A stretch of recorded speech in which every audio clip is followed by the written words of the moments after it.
Emir ìlú Ìlọrin Alhaji Mohammed Sanusi Lamido ó mà ti fún igbákejì ààrẹ orílẹ̀-èdè Nàìjíríà sẹ́nitọ̀ Kashim Shettima ó ti fún un ní èsì ọ̀rọ̀ tí ọkùnrin náà ó ti fún un ní èsì tó sọ èyí tí a ti gbé ìròyìn jáde fún yín pé ó bí ọ̀pọ̀ àwọn alágbára Fúlàní àti Haúsá nínú tí Emir ìlú Ìlọrin tó yìí ti gbé ọ̀rọ̀ síta tó ti fi ìdí ìròyìn tí tẹlifíṣàn Yorùbá Tòótọ́ gbé jáde múlẹ̀ wípé òdodo ni ìpè iná àwọn alágbára ní Haúsá àti Fúlàní odò sọ̀rọ̀ tí Shettima sọ nípa ọkùnrin tó lówó jù lórílẹ̀‐èdè Nàìjíríà Alhaji Aliko Dangote àti ọkùnrin kejì tó lówó jù sí kejì lẹ́yìn Dangote ní gbogbo orílẹ̀‐èdè Nàìjíríà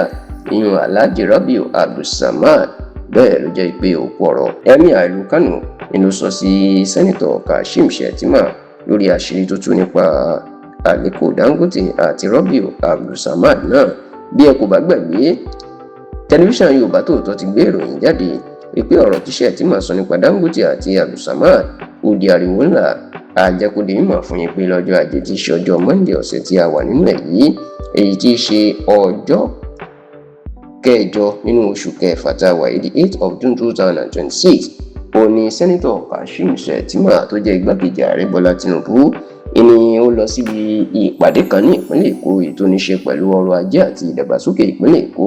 Níbẹ̀ inú sì ti tú àṣírí nípa wípé ìpínlẹ̀ Èkó gan ni olú ìpínlẹ̀ gbogbo orílẹ̀-èdè Nàìjíríà, ìyẹn pé ìpínlẹ̀ Èkó ó ní aṣíwájú fún gbogbo ìpínlẹ̀ tó wà ní Nàìjíríà. Bẹ́ẹ̀ ni Shettima jẹ́ kó di mọ̀ pé kò sí ẹni tó jẹ́ èèyàn láyé orílẹ̀-èdè Nàìjíríà tí kìí ṣe pé Èkó ló ti dìde tàbí pé Èkó ló sọ ọ́ di èèyàn pàtàkì. Ó ní kódà kí wọ́n wo Dangote ọmọ àwọn nílẹ̀ Haúsá tó ní owó jù lórílẹ̀-èdè Nàìjíríà. Ó lọ́pọ̀ àwọn èèyàn rò pé ìlú Kano tán ti bí ẹni ó ti ṣe àṣeyọrí, ṣùgbọ́n tó ní ọ̀rọ̀ ni ó ní ìpínlẹ̀ Èkó ní Dangote ló ti ṣe àṣeyọrí, kìí ṣe ìpínlẹ̀ Kano. Bẹ́ẹ̀ ló ní Abdulsamad Rabiu tí òun jẹ́ ẹni tó lówó sí kejì Dangote ní Nàìjíríà. Ó ní bó ti ẹ̀jẹ̀ pọ̀ mọ́ Kano lòun náà, ṣùgbọ́n kìí ṣe Kano ló ti ṣe àṣeyọrí, Kano sì kọ́ ló sọ di tó dì bí kìí ṣe ìpínlẹ̀ Èkó. Tó sì ní kódà òun náà tí wọ́n wò yí ìpínlẹ̀ Èkó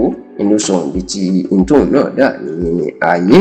Ọ̀rọ̀ ilé ajá kó di mọ̀ kó bí àwọn alágbára Haúsá àti Fúlàní nínú pé Shettima fẹ́ máa yẹ̀yẹ́ àwọn fún ìran Yorùbá nítorí ipò igbákejì tó ń wá ní tipátipá fún sáà kejì lábẹ́ Tinubu. Ṣùgbọ́n ní báyìí Emir ìlú Kano ó ti fún Shettima lésì o níbi ayẹyẹ ọgọ́ta ọdún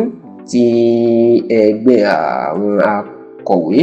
àwọn àkántàǹtì ní orílẹ̀-èdè Nàìjíríà, ìyẹn the 60th anniversary celebration of the Institute of Chartered Secretaries and Administrators of Nigeria. Ó ní